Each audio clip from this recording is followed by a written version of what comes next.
Hello students, so welcome back to the 8th lecture of some basic concepts of chemistry. तो students आज आप सोच रहे होंगे यार मैम की आवाज को क्या हो गया है। हाँ यार आज ना मुझे कोल्ड और कफ हो गया है, तो आज मैं थोड़ा सा ना आपको मैनेज करना पड़ेगा। मुझे बहुत ज्यादा कफ हो रहा है, मेरी आवाज भी चेंज है, नोज भी बहुत ज्यादा रनिंग है, सो प्लीज मैनेज। तो बच्चे देखो आज आपके लिए ना एक गुड न्यूज है। क्या है वो गुड न्यूज कि आज ये चैप्टर फिनिश होने वाला है। जी हाँ, आज ये चैप्टर स्टूडेंट्स फिनिश हो जाएगा और मुझे ना आपको 2-3 बात भी बतानी है। पहली बात ये है कि आज जो है टोटल 8 लेक्चर्स में चैप्टर कंप्लीट होगा। बच्चे कल मैं आपको एक क्वेश्चन का सेट ऑफ सीरीज लेके आऊंगी जिसमें मैं टॉप 20 नॉन पीवाईक्यूज कराने वाली हूँ। क्या कराने वाली हूँ? Top 20 non PYQs. तो ये हो जाएगा आपके कल वाले सेशन में। कल क्या डेट है? 6 जून। तो कल मैं आपको ये कराऊंगी। स्टूडेंट्स अगले दिन यानी कि 7 जून को फिर से मैं आपको एक बहुत अच्छे क्वेश्चन का सेट लेके आऊंगी, लेकिन वो उनका नंबर ज्यादा है, दैट इज 50। और ये बच्चे रहने वाले हैं आपके क्या? पीवाईक्यूज। ये कैसे, कौन सा वाला सेट है? टोटली पीवाईक्यूज होंगे जो जेई मेंस या नीट में, मतलब जेई मेंस के जो भी पीवाईक्यूज है प्रीवियस ईयर क्वेश्चन, वो मैं आपको सारे कराऊंगी यहाँ पर। उसमें 2026 जनवरी और अप्रैल के भी होने वाले हैं, 2025 जनवरी अप्रैल के होने वाले हैं। एंड देखते हैं कि top 50 I will fetch out from them. शायद 2024 के भी मैं लेके आऊं। चलिए, तो ये मेरे को आपके साथ एक चीज डिस्कस करनी थी। उसके अलावा स्टूडेंट्स एक चीज में कंसेंट्रेशन टर्म्स भी अपन पढ़ते हैं। बच्चे वो कंसेंट्रेशन टर्म्स मैं आज के लेक्चर में नहीं कराऊंगी। बच्चे ध्यान से सुनो कि ये जो कंसेंट्रेशन टर्म्स है ये हम मोल के चैप्टर इस वाले में भी पढ़ते हैं और हम पढ़ते हैं सॉल्यूशन चैप्टर में, जो कि आपका क्लास 12th में है। तो बेसिक जो मेन है वो सॉल्यूशन चैप्टर का, ये वहां पे डिटेल में समझाते हैं इस कंसेंट्रेशन टर्म वाले टॉपिक को। लेकिन मैं आपको मोल कंसेप्ट के बाद जब ये क्वेश्चन का सेट करा दूंगी अगले 2 दिन में, तो मैं इस बीच में एक नया ला रही हूं जिसका नाम है कंसेंट्रेशन टर्म्स के लेक्चर। ठीक है, मैं आपको 2 से 3 लेक्चर या 1 से 2 लेक्चर में सारी कंसेंट्रेशन टर्म समझाऊंगी, पीवाईक्यूज कराऊंगी, एंड देन हम स्टार्ट करेंगे कौन सा चैप्टर? Solution chapter. ठीक है, तो एक बात मुझे आपको ये बतानी थी कि कौन सा चैप्टर शुरू करने वाले? सॉल्यूशन। एक ये वाली चीज भी मैंने डिस्कस कर दिया है। उसके बाद एक बात ये बतानी थी कंसेंट्रेशन टर्म्स वाली, तो ये भी मैंने आपको डिस्कस कर दिया। और अगले 2 दिन का अभी रूटीन भी बताया है कि मैं आपको लगभग 70 क्वेश्चंस कराने वाली हूँ, जिसमें से 20 नॉन पीवाईक्यूज है और 50 आपके पीवाईक्यूज है। तो प्लीज आज या कल सुबह तक 8 के 8 लेक्चर डन कर देना। आपको बहुत अच्छे से याद होने चाहिए, अच्छे से आने चाहिए, कौन सा कॉन्सेप्ट कहाँ लगेगा, हर चीज आपको विद ऑन योर टंग होना चाहिए। ठीक है, और सारे क्लास के क्वेश्चंस प्लीज रिवाइज कर लेना। चलो, तो आज स्टार्ट करते हैं, नेक्स्ट चीजों की तरफ आगे बढ़ते हैं। तो भाई मेरे पास आता है एवरेज मॉलिक्यूलर मास। क्या इसको हम कैसे रिप्रेजेंट, क्या लिखेंगे? This is my average molecular mass. अब ध्यान से सुनना, एवरेज मॉलिक्यूलर मास का देखो, जब मैं एवरेज निकालती हूँ तो मैं क्या करती हूँ, जैसे सपोज मेरे को एवरेज मार्क्स निकालने हैं तो मैं टोटल मार्क्स में से डिवाइड कर दूंगी टोटल स्टूडेंट्स को। इसी तरीके से जब आप एवरेज मॉलिक्यूलर मास निकालोगे तो आप क्या करोगे? टोटल मास को डिवाइड कर दो टोटल मोल्स के साथ। यानी कि मैम आपने समझा हुआ है मोल्स बराबर मास अपॉन मोलर मास, यही होता है। यानी कैन कि मैं इसको सिंप्लीफाई करके लिख लूं, सपोज मेरे पास 2 चीज है 1 और 2, तो कैन आई से मोल ऑफ n1 बराबर m1 upon capital M1 and n2 बराबर m2 अपॉन कैपिटल M2। ठीक है, तो एक बात बताओ, क्या यहाँ से m1 और m2 निकाल लिया जाए? बिल्कुल निकाल लिया जाए।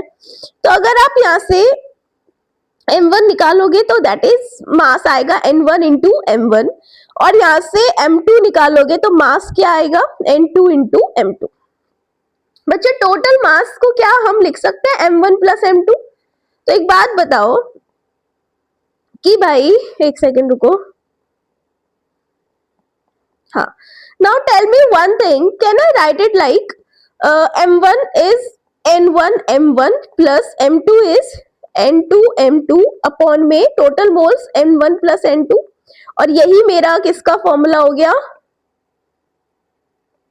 बताओ बताओ किसका हो गया,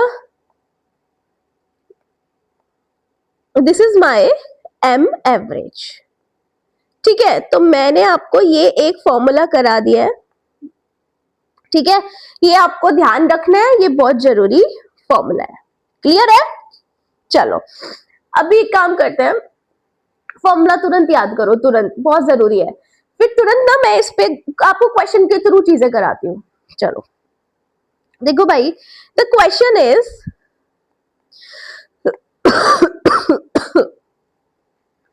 a mixture of CH4 and O2 has an average molecular weight of 24. Find the percentage by mole and percentage by mass of each gas in the mixture. एक बात बताओ, एवरेज मॉलिक्यूलर वेट का अभी मैंने आपको एक फॉर्मूला क्या कराया है, मैंने आपको क्या समझाया है, N1M1 प्लस N2M2 अपॉन में N1 प्लस N2।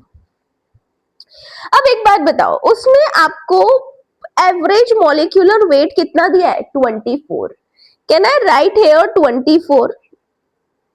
अब एक बात बताओ, N1 इंटू, क्या अगर मैं M1 इसको मान लू, 2 इसको मान लू, तो CH4 का मोलर मास कितना होता है, 16 plus N2 into molar mass of O2 कितना होता है, 32 अपॉन N1 प्लस N2।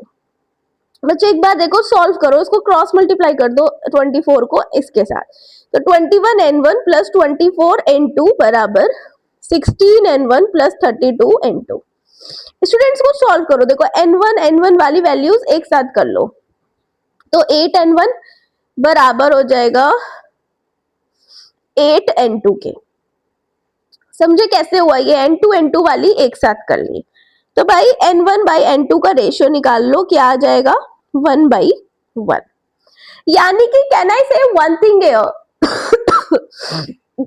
कल मैंने आपको क्या निकालना सिखाया था, परसेंटेज बाई मोल। कैसे निकालते हैं परसेंटेज बाई मोल, बताओ, N1 के रिस्पेक्ट में इतने मोल मान लो, इस N2 के रिस्पेक्ट में इतने, तो कैन आई से 1 अपॉन, अगर मैं N1 की बात करूं यानी 1 की बात करूं यानी CH4 की बात करूं, तो कहना है से उसके मोल अपॉन टोटल मोल, यानी 1 + 1 2 इंटू 100, यहाँ से क्या आ जाएगा 50%। इसी तरीके से बच्चे पर ये किसका निकाला है, CH4 का। अब निकाल लो percentage by mole of O2, तो भाई उसके भी मोल कितने, 1, टोटल मोल अभी भी कितने हैं, 2 इंटू 100, तो इसका भी कितना आ गया, 50%। यानी कि आपके पास जो एक चीज आई है दैट इज 50% बाई मोल और 50% बाई मोल आ गया, यानी कहना है से 50 मोल एंड 50 परसेंटेज बाई मोल ही निकालना है ना। ठीक है, तो बस यही मेरा आंसर आ गया, यही क्या आ गया, 50% बाई मोल, 50% बाई मोल। देखो यहाँ पे इन्होंने यही तो निकालने को बोला है, परसेंटेज बाई मोल, तो यही आ गया मेरा परसेंटेज बाई मोल। ठीक है, चलो अब एक बार, ये तो हमने किया है पहले वाले का, दूसरा क्या कहता है, परसेंटेज बाय मास। तो कल मैंने आपको परसेंटेज बाय मास भी निकालना सिखाया था, तो भाई ये 50% बाय मोल हमने निकाला है, यानी कहना है राइट परसेंटेज बाय मोल को 50 मोल और 50 मोल डायरेक्टली, यही तो सिखाया था। हाँ, अब एक बात बताओ, क्या इसको सिंपल वे में ऐसे लिख लूं, 1 मोल इसको और इसको भी 1 मोल, रेशियो तो जो अभी 1/1 यहाँ था अभी भी 1/1 है, सेम है, रेशियो चेंज नहीं होना चाहिए, चाहे कितना सिंप्लीफाई करके लिख लो। अब मोल बराबर होता है मास अपॉन मोलर मास, मास का परसेंटेज का रेशियो निकालना है, तो मास कितना हो गया n इंटू मोलर मास, तो भाई यहाँ पे मोल कितना है 1, मोलर मास कितना है CH4 का 16, तो मास M1 आ गया 16 ग्राम। इसी तरीके से स्टूडेंट्स M2 कितना आएगा बताओ, मोल कितना है 1 इंटू O2 का 32, तो ये आ गया 32 ग्राम। अब परसेंटेज बाई मोल निकालना है CH4 का, तो किस तरीके से निकालोगे, इसका मास अपॉन में टोटल मास, यानी इसका और इसका ऐड करो, तो क्या आ जाएगा 48 इंटू 100, तो भाई ये क्या आ गया 100/3। जब आप इसको सॉल्व करोगे यू विल गेट 100/3। चलो आगे कहीं लिख लेते हैं, यहाँ जगह कम रह गई है। ठीक है, एक काम करते हैं, पेन चेंज करके यहाँ पे आपको समझा देती हूँ, तो ये आ जाएगा, इसको हम यहाँ लिख रहे हैं क्या 100/3। इसी तरीके से मैंने कहा अब आप किसके केस में परसेंटेज बाय मोल, मोल नहीं निकाल रहे, ये हम निकाल रहे हैं परसेंटेज बाय मास। मैंने कहा अब निकालो किसका परसेंटेज बाय मास, O2 का। तो कैसे निकालोगे percentage by mass of O2 का, उसका मास कितना आया है 32 ग्राम अपॉन टोटल कितना है 48 और मल्टीप्लाई किससे कर दो 100 से। थोड़ा ना ऐसे लिखती हूँ, जगह कम रह गई। O2 के लिए निकाल रहे हो तो 32/48 इंटू 100। भाई ये 100 लिखा है मैंने, प्लीज समझ जाना। एक सेकेंड।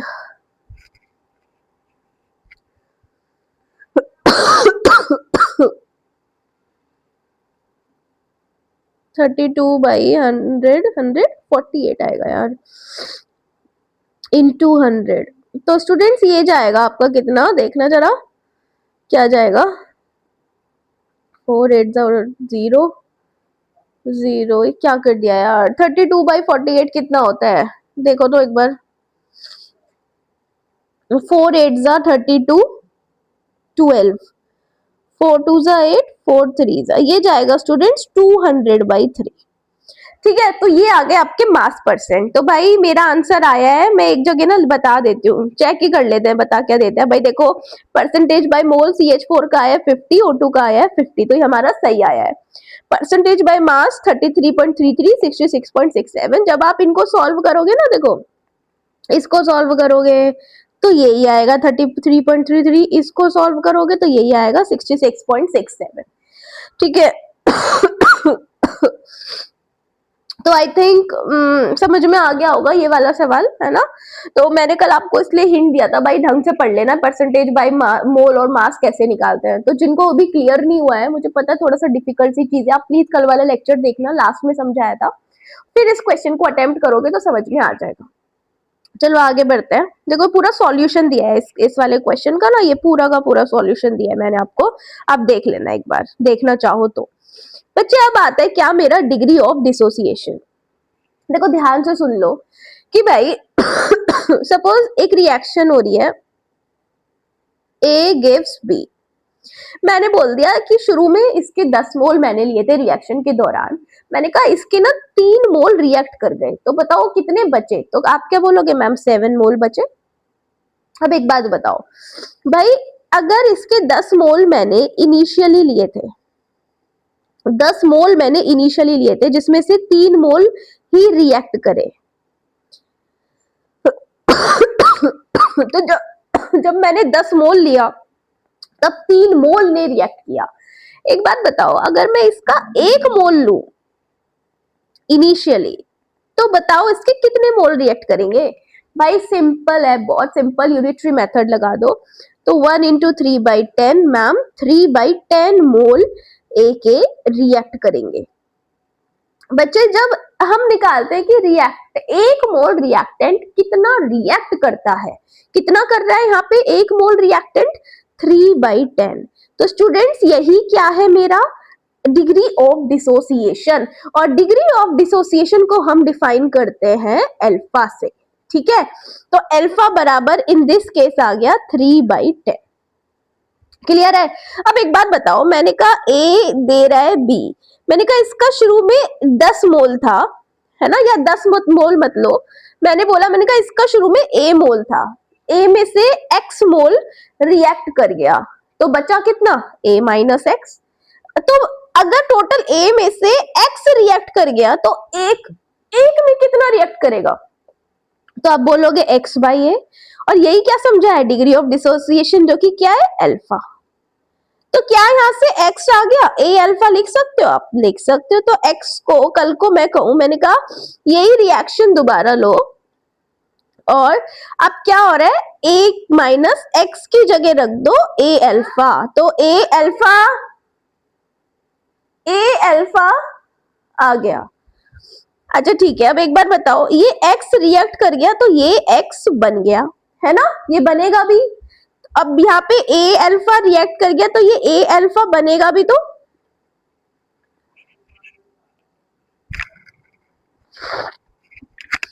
ठीक है, ये a अल्फा बन भी जाएगा। ठीक है, आई होप ये समझ में आया होगा। चलो मैं ना आपको कुछ रिएक्शंस के थ्रू इसकी और प्रैक्टिस करा देती हूँ। देखो मैं कुछ आपके लिए एग्जांपल्स लिख के लाई हूँ। पहला है A gives B plus C। तो भाई एक बात बताओ, ये A था, शुरू में कुछ नहीं होगा। सपोज यहाँ पे रिएक्शन हुई, ये A एक्स मोल रिएक्ट कर गया, तो ये एक्स मोल बन गया होगा। और आप इसको A अल्फा भी तो लिख सकते हो, तो ये A अल्फा ये भी बने होंगे। ठीक है, चलो एक और एग्जाम्पल देखते हैं।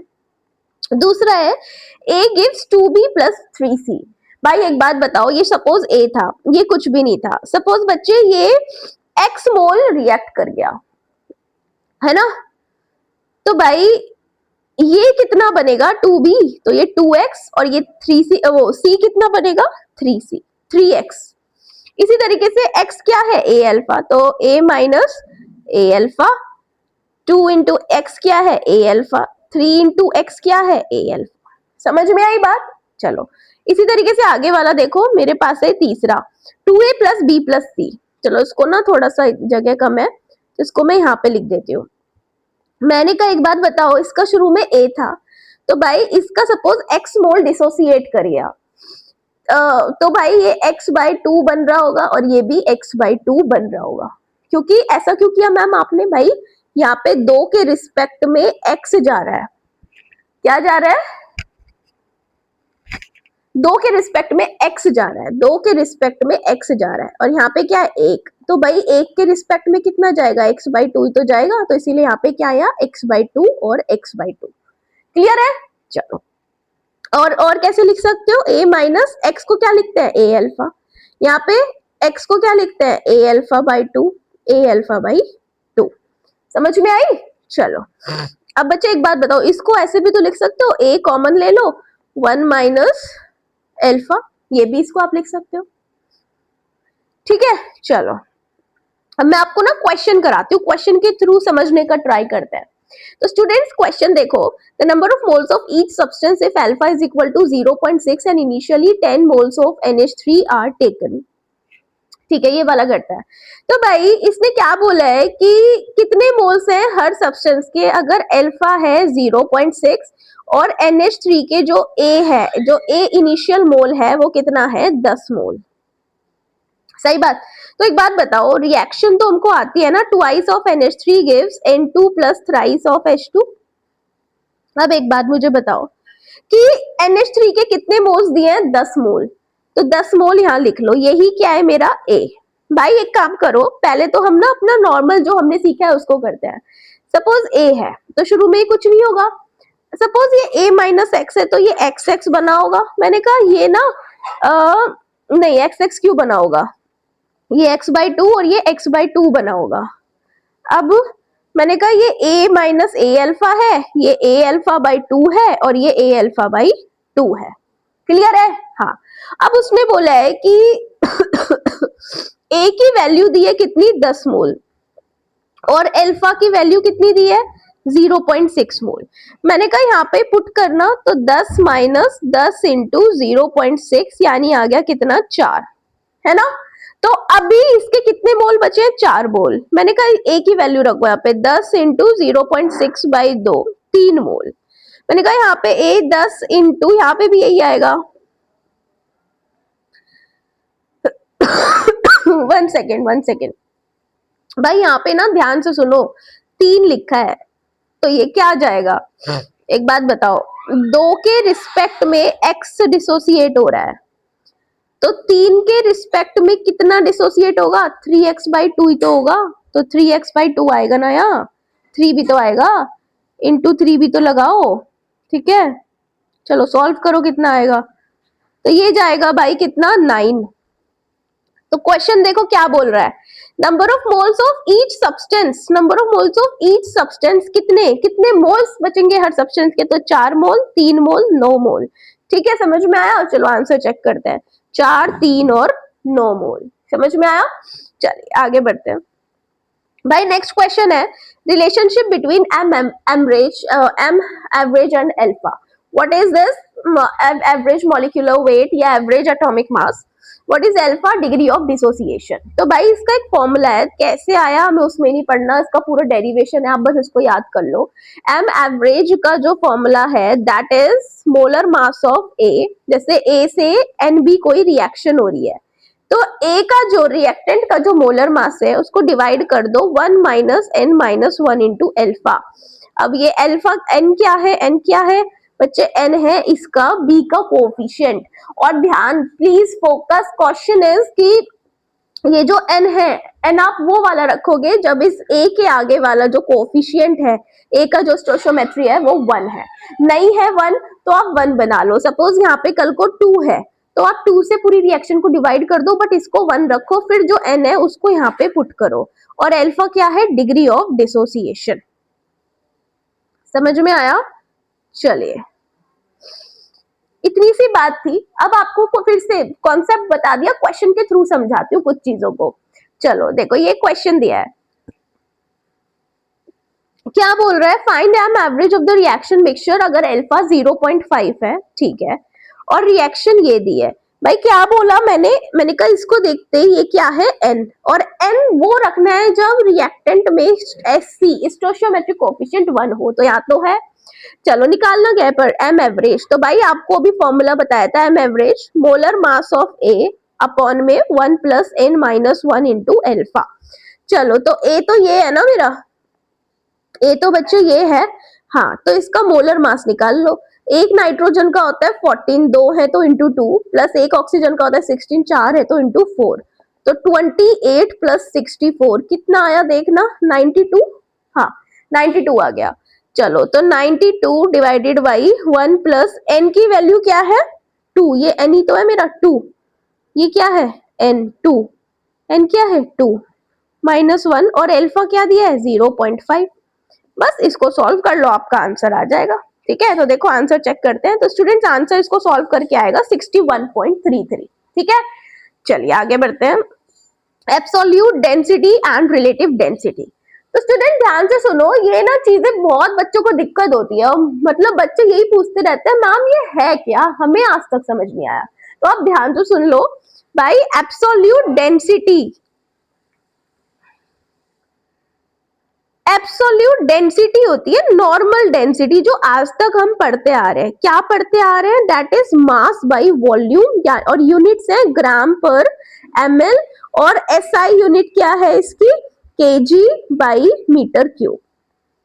जैसे वाटर के केस में बच्चे जो डेंसिटी है वाटर की वो कितनी है 1 ग्राम पर ml। सॉरी, तो ये थे normal average, sorry absolute density, जो कि एक नॉर्मल डेंसिटी है जो आज तक हम पढ़ते आ रहे हैं। अब बात आती है 11th क्लास में आते एक टर्म आ जाती है रिलेटिव डेंसिटी। ये देखते ही अगर अच्छा याद करो, मैंने आपको इस चैप्टर में पढ़ाया था रिलेटिव एटॉमिक मास, याद है आपको? हाँ, तो वैसे ही जैसे वो एटॉमिक मास किसी के रिलेटिवली निकाला था, क्या था वहां पे 1/12 part of carbon 12 atom, that is 1 AMU। तो भाई जैसे वहां पे रिलेटिव एटॉमिक मास था, ऐसे यहाँ पे रिलेटिव डेंसिटी, यानी डेंसिटी को आप किसी के रिलेटिवली निकाल लोगे, किसी के रिलेशन में निकालोगे। चलो मैं बताती हूँ बच्चे, जो आपकी रिलेटिव डेंसिटी है ना वो 2 टाइप की है। एक तो होता है आपका स्पेसिफिक ग्रेविटी, स्पेसिफिक ग्रेविटी। बच्चे जो ये स्पेसिफिक ग्रेविटी है, मैं आपको बताऊं ये सॉलिड और लिक्विड के लिए अपन स्पेसिफिक ग्रेविटी की बात करते हैं। एक्चुअल में यहाँ पे होता क्या है, अच्छा मैं स्पेसिफिक ग्रेविटी को SG लिख रही हूँ। तो भाई जब आप यहाँ पे स्पेसिफिक ग्रेविटी निकालते हो तो आप क्या करते हो, डेंसिटी ऑफ सब्सटेंस रखते हो, जो भी सब्सटेंस वो पूछेगा उसकी स्पेसिफिक ग्रेविटी निकालने को कहेगा, वो देगा, कोई भी सब्सटेंस है व्हाट है वो, आपको इसमें दिमाग नहीं लगाना, वो सब क्वेश्चन की हेडेक है। वो डेंसिटी देगा किसी सब्सटेंस की, और आपको किसके रिलेशन में निकालना है, किसके रिस्पेक्ट में निकालना है, रिलेटिव कौन है यहाँ पे, तो बच्चे that is density of water. और पानी की डेंसिटी रखनी है 4 डिग्री सेल्सियस वाली। तो एक बात बताओ मैम, डेंसिटी की यहाँ पे यूनिट होगी ग्राम पर ml, और यहाँ पे भी क्या यूनिट होगी ग्राम पर ml। हाँ, तो मैम क्या फायदा है, तो कट गई यूनिट्स। हाँ, तो रिलेटिव एटॉमिक मास में भी तो यूनिट लेस आया था, तो यहाँ भी क्या है, स्पेसिफिक ग्रेविटी आपकी यूनिट लेस। बस इतना ही फर्क है, बस इतना ही फर्क है। सपोज उसने किसी सब्सटेंस का स्पेसिफिक ग्रेविटी दे दी और आपसे डेंसिटी ऑफ सब्सटेंस पूछा है, पानी की आपको पता है, तो आप सपोज स्पेसिफिक ग्रेविटी दी है 10 यूनिट लेस, और आपसे डेंसिटी ऑफ सब्सटेंस पूछ लिया, तो पानी की आपको पता है ना 10 इंटू डेंसिटी ऑफ वाटर 1 ग्राम पर ml, तो भाई उसका डेंसिटी कितना आ गया सब्सटेंस का, बताओ, 10 ग्राम पर ml। Density of water at 4 degree Celsius भी वो आपको देगा। सपोज मैंने अभी यहाँ पे मान ली 1 ग्राम पर ml, सही बात। चलो इसको हटाते हैं, अब मैं आपको आगे समझाती हूँ।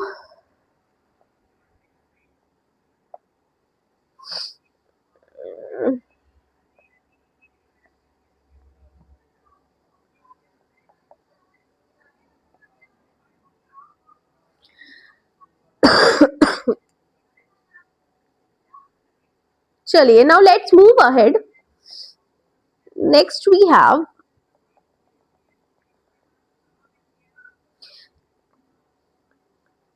तो बच्चे अभी मैंने आपको क्या बताया है, स्पेसिफिक ग्रेविटी। अब एक और टाइप की रिलेटिव डेंसिटी होती है, दैट इज वेपर डेंसिटी। देखो वेपर डेंसिटी कैसे निकालते हैं, इसका भी एक फॉर्मूला है वेपर डेंसिटी निकालने का, मैं इसको शॉर्ट फॉर्म में लिख रही हूँ वीडी। तो वेपर डेंसिटी कैसे निकालोगे, डेंसिटी ऑफ द सब्सटेंस, एक सेकेंड यार इसको क्या हो गया, डेंसिटी ऑफ सब्सटेंस डिवाइड कर दो इस डेंसिटी को डेंसिटी ऑफ रेफरेंस। जी हाँ बच्चे, अब जो मेरा यहाँ पे अब आपके मन में आ रहा होगा ये रेफरेंस क्या है, तो बच्चे जो आप यहाँ पे रेफरेंस लेते हो वो हाइड्रोजन लेते हो। अब एक बात बताओ, मेरे को एक चीज बताओ, क्या density is equal to mass by volume होता है? होता है। क्या पीवी बराबर एनआरटी होता है? होता है। Now tell me one thing कि एन को क्या मैं लिख सकती हूँ, मास अपॉन मोलर मास, बिल्कुल लिख सकते हो। आर टी बराबर पीवी। एक बात बताओ, क्या वॉल्यूम को नीचे लिया हूं एंड पीएम को ऊपर लिया हूं, तो कैन आई से पीएम बराबर एम बाई वी, ये एम और वी नीचे आ जाएगा, तो एम बाई वी क्या होता है, डेंसिटी, तो कैन आई से डी आर टी। तो बच्चे यहां से कैन आई से डी बराबर, ये तो पी एम है ना, एक सेकेंड, पी एम, तो डेंसिटी क्या आएगा, P M over R T. तो एक डेंसिटी का फॉर्मूला मैंने ये निकाल दिया, क्या है, पीएम बाई आर टी। क्या है, पीएम बाई आर टी। तो एक बात बताओ, क्या डेंसिटी के यहाँ पे मैं यही फॉर्मूले रख सकती हूँ, तो वेपर डेंसिटी बराबर PM by R T of substance upon में PM by R T of reference. अब पता है यहाँ पे जो आप डेंसिटी रेफरेंस की रखोगे आप तभी मतलब सेम टेम्परेचर और सेम वॉल्यूम पे रखोगे, सॉरी प्रेशर पे, यानी कि सेम टेम्परेचर, जिस टेम्परेचर पे सब्सटेंस रखा होगा उसी टेम्परेचर, वही टेम्परेचर पे डेंसिटी ऑफ रेफरेंस भी रखोगे, तो सेम टेम्परेचर प्रेशर। तो एक बात बताओ, क्या टेम्परेचर सेम है दोनों का? हाँ, तो टी से टी गया, प्रेशर भी सेम है, गैस कांस्टेंट कांस्टेंट है, तो कहना है से वेपर डेंसिटी बराबर होता है मास ऑफ सब्सटेंस अपॉन में मास ऑफ रेफरेंस।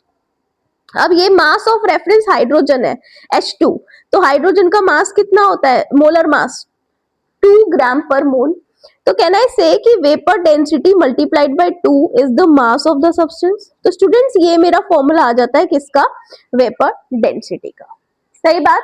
चलो तो मैंने आपको बहुत सारे आज नई नई चीजें काफी सारी बताई है, तो प्लीज यार पढ़ लेना ढंग से, है ना, जरूरी है, ये चीजें ना बहुत बच्चों को समझ में भी नहीं आती। चलो आगे बढ़े। Okay, so now we have empirical and molecular formula. तो स्टूडेंट्स देखिए, ये जो एम्पेरिकल और मॉलिक्यूलर फॉर्मूला है, ये ध्यान रखना, ये क्वेश्चन जब अगर एग्जाम में आता है, ये आपको तभी अटेम्प्ट करना है जब आपकी कैलकुलेशन बहुत अच्छी है, क्योंकि बच्चे आसान है, एक फ्लो है जो फॉलो करना है, क्वेश्चन इजी आता है, हो जाता है, बस आपको फ्लो को याद रखना है। लेकिन कैलकुलेशन में घपला किया तो भाई एक तो समय लगता है, 3 से 4 मिनट में सवाल बनता है, कैलकुलेशन में घपला किया तो सारा का सारा सवाल और समय दोनों वेस्ट हो जाएंगे, उसके अलावा नेगेटिव मार्किंग हो जाएगी। तो इस वाले टॉपिक को तभी अटेम्प्ट करें जब कैलकुलेशन अच्छी है, अदरवाइज और क्वेश्चन पेपर में फैच आउट करें कि जो मैं इसके बदले कर सकूं। ठीक है, तो इसके लिए मैं आपको ये सलाह देती हूँ, बट सिखाना मेरा काम है, मैं आपको सिखाऊंगी।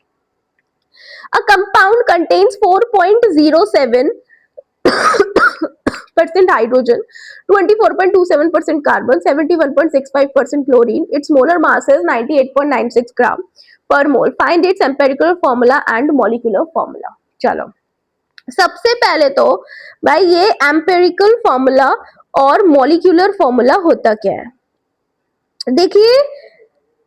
अच्छा, इससे भी पहले कुछ और भी इंपॉर्टेंट चीज है जो अपने को समझनी है। पहले तो मैं आपको वो बताती हूँ, ध्यान से सुनना। देखो, एक टर्म होती है मास परसेंट। ठीक है, पहले ये सीखो कि मास परसेंट किसी एलिमेंट का कैसे निकालते हैं इन a compound.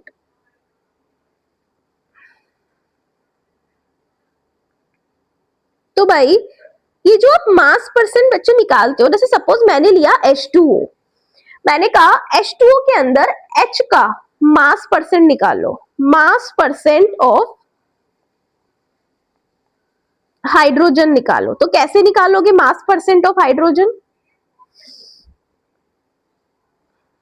Mass percent of hydrogen, तो आप क्या रखो, हाइड्रोजन का मास ऑफ हाइड्रोजन अपॉन में total mass of the compound multiplied 100। तो मास ऑफ हाइड्रोजन इस कंपाउंड में देखना कितना है, 2 हाइड्रोजन है तो 2 ग्राम, एक का एक होता है, तो 2 upon total mass of compound, इसका टोटल मास या मोलर मास लिख दो, कितना है 18 ग्राम, तो 18 इंटू 100। तो बच्चे इसको सॉल्व करोगे, यहां से आ जाएगा मास परसेंट ऑफ हाइड्रोजन। इसी तरीके से वो बोलेगा मास परसेंट ऑफ ऑक्सीजन, तो मास ऑफ एक ऑक्सीजन, यहाँ पे एक है ना, तो एक ऑक्सीजन का मास है 100, मोलर मास या टोटल मास कंपाउंड कितना है 18 इंटू 100। तो यहाँ से सॉल्व करोगे तो ये आ जाएगा। तो इनको बोलते हैं मास परसेंट, जब मास बाय मास इंटू 100 करते हो। अब देखना क्वेश्चन में आपको क्या चीज दी है, देखो एक बार देखो, उसने दिया है हाइड्रोजन कितना है, हाइड्रोजन, कार्बन एंड क्लोरीन। बच्चे उसने हाइड्रोजन दिया है 4.07%, 24.27%, 71.65%। अब एम्पेरिकल फॉर्मूला और मॉलिक्यूलर फॉर्मूला, सबसे पहले तो ये होते क्या है, ध्यान से सुनो। जो एम्पेरिकल फॉर्मूला होता है,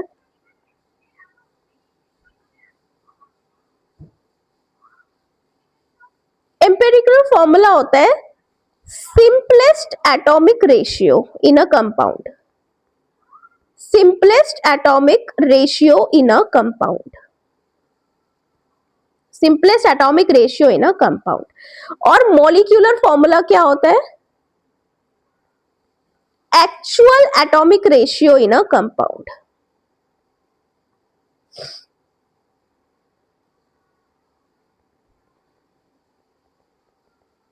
कोई बात नहीं, अभी मुझे पता है आपको क्लिक नहीं किया, मैं आपको ना क्वेश्चन के थ्रू समझाती हूँ इसको। देखो, हाइड्रोजन का 4.07% दिया है भाई, इसको, इस परसेंट को पहले कन्वर्ट कर लो ग्राम्स में। कैसे करोगे, ये मास परसेंट दिए हैं, क्या दिए हैं मास परसेंट, पहले मास परसेंट को किसमें कन्वर्ट करो, ग्राम्स में। यानी कि सिंपल लिख लो, मान लो कि 4.07 ग्राम ऑफ हाइड्रोजन प्रेजेंट है 100 ग्राम के कंपाउंड में, 24.27 ग्राम कार्बन प्रेजेंट है 100 ग्राम के कंपाउंड में, 71.65 ग्राम क्लोरीन प्रेजेंट है 100 ग्राम के कंपाउंड में, ऐसा मान लो। अब इनको नेक्स्ट स्टेप में, ये पहला स्टेप, दूसरे स्टेप में इनको मोल्स में कन्वर्ट करो। यानी मोल्स कैसे निकालते हो, given mass upon molar mass. तो कैसे निकालोगे, गिवन मास 4.07, मोलर मास 1 होता है एक हाइड्रोजन का, फिर यहाँ पे given mass upon molar mass 12 carbon का, 71.65 given mass upon molar mass 35.5। Students इसको सॉल्व करोगे तो आएगा 4.07, 2.02, 2.02। अब तीसरा स्टेप क्या है कि आपको इन तीनों में जो सबसे छोटा नंबर है वो नंबर सिलेक्ट करो और तीनों से डिवाइड कर दो। यानी मेरे को तो यही नंबर सबसे छोटा लग रहा है, तो आप 4.07 को 2.02 से डिवाइड करो, 2.02 को 2.02 से डिवाइड करो और 2.02 को 2.02 से डिवाइड करो, तो भाई आपको मिलेगा 211। अब जो आपको ये नंबर मिले हैं, अब क्या करो, ये जो आपके एलिमेंट्स थे हाइड्रोजन, कार्बन, क्लोरीन, इनके नीचे लगा दो, इनके पैरों में लगा दो। यानी कार्बन के पैरों में आएगा 1, हाइड्रोजन के पैरों में आएगा 2 और क्लोरीन के पैरों में आएगा 1। इसको कैसे लिखो, 1 को हम दिखाते नहीं है तो CH2Cl। अब बच्चे यही जो आया है इसे ही अपन क्या बोलते हैं, एम्पेरिकल फॉर्मूला।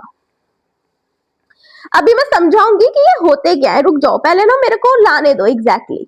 भाई ये हो गया एम्पेरिकल फॉर्मूला। मैंने कहा एक काम करो, इस पूरे कंपाउंड का मास निकाल लो, तो उसी क्या बोल देंगे, क्योंकि एक एम्पेरिकल फॉर्मूला है तो एम्पेरिकल फॉर्मूला का मास कैसे निकालोगे। भाई एक कार्बन का मास होता है 12, 2 हाइड्रोजन का मास होता है 2 और अच्छा मल्टीप्लाई क्यों कर दिया, प्लस प्लस क्लोरीन का, एक क्लोरीन का होता है 35.5, तो देखना कितना आएगा 49.5 ग्राम। ये आ गया एम्पेरिकल फॉर्मूले का मास। अब बच्चे काम करो, क्वेश्चन में हमेशा आपको इंफॉर्मेशन दी जाएगी, ऐसा नहीं है कि आपको लैक ऑफ इंफॉर्मेशन होगा।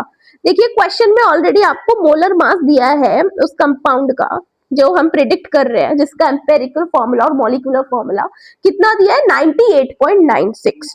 तो भाई 90, अब क्या करो, जो आपको दिया है मोलर मास कंपाउंड का 98.96, उसको डिवाइड कर दो 49.5। यानी स्टूडेंट्स ये क्या है मैम, ये क्या है 98.96 मॉलिक्यूलर मास या मोलर मास, और 49.5 क्या है जो हमने निकाला है एम्पेरिकल मास। तो मोलर मास को एम्पेरिकल मास से जब आप डिवाइड कर दोगे तो आपको एक नंबर मिलेगा और इसी को मैं बोल दूंगी स्मॉल n। मोल्स नहीं है, ऐसी कोई रैंडम नंबर है n। तो बच्चे ये सॉल्व करोगे तो आएगा n बराबर 2। तो n निकालने का क्या फॉर्मूला आया, मोलर मास को डिवाइड कर दो एम्पेरिकल फॉर्मूला मास से। मोलर मास हमेशा क्वेश्चन में दिया जाएगा। अब जो ये आपका नंबर आया है 2, तो अब आपको क्या करना है बच्चे, इस 2 को जो आपका एम्पेरिकल फॉर्मूला आया था CH2Cl, इससे मल्टीप्लाई कर दो तो मिलेगा C2H4Cl2। स्टूडेंट्स यही क्या है मेरा मॉलिक्यूलर फॉर्मूला, है ना, यही क्या है मेरा मॉलिक्यूलर फॉर्मूला। और देखो क्वेश्चन में ना मुझे यही पूछा है, कल को वो आपसे मॉलिक्यूलर फॉर्मूला मास भी पूछ सकता है तो आप मास भी निकाल सकते हो। समझ में आया। तो अब मैं ना आपको एक्चुअल मीनिंग समझाती हूँ एम्पेरिकल फॉर्मूला और मॉलिक्यूलर फॉर्मूला। भाई एम्पेरिकल फॉर्मूला सिंपल फॉर्मूला है, बहुत ज्यादा सिंपल फॉर्मूला है वो, लेकिन मतलब सिंपलेस्ट एटॉमिक रेशियो है कंपाउंड के अंदर। देखो, और जो आपका मॉलिक्यूलर फॉर्मूला है वो एक्चुअल नंबर ऑफ एटम बताता है। मॉलिक्यूलर फॉर्मूला के अंदर आपको एक्चुअल नंबर ऑफ एटम पता चलता है कि भाई असली में कितने कार्बन है, 2, हाइड्रोजन 4, क्लोरीन 2। लेकिन इसी का एम्पेरिकल फॉर्मूला क्या होगा, जब आप इसको सिंपल फॉर्म में लिखोगे, यानी इसको 2 से डिवाइड कर दो तो मिलेगा CH2Cl। ये होता है एम्पेरिकल फॉर्मूला। समझ में आई।